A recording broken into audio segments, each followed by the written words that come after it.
जया एकादशी का व्रत आने वाला है। जया एकादशी व्रत के दिन यदि आप लोग ये खास चमत्कारिक उपाय कर लेते हैं और विधि विधान से इस व्रत को कर लेते हैं तो दुनिया में ऐसी कोई जगह नहीं है जहां से आप हार जाओ।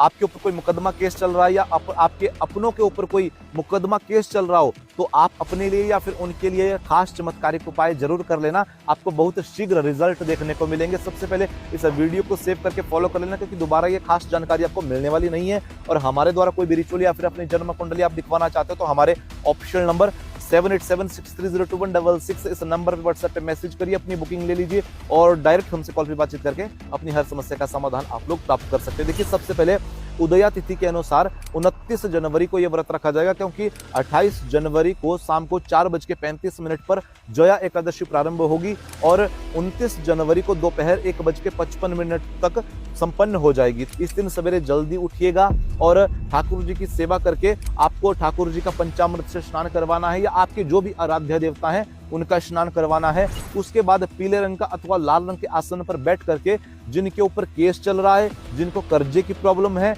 वो लोग अर्गला स्तोत्र का 108 बार, 51 बार या 21 बार या फिर कम से कम 11 बार एकादशी के दिन पाठ जरूर कर लीजिएगा और चमत्कार अपनी आंखों से देखिएगा। और ओम नमो भगवते वासुदेवाय नमः इस मंत्र का जितना भी आप जाप कर सकते हैं जरूर करिएगा। किसी को कड़वा नहीं बोलना है। और अगले दिन 30 जनवरी को सुबह सूर्योदय के बाद आपको इस व्रत का पारण कर लेना है। 10 बजे से पहले कर लीजिएगा और हर व्यक्ति तक इस वीडियो को जरूर पहुंचाइएगा ताकि सब लोगों को इस वीडियो का लाभ मिले।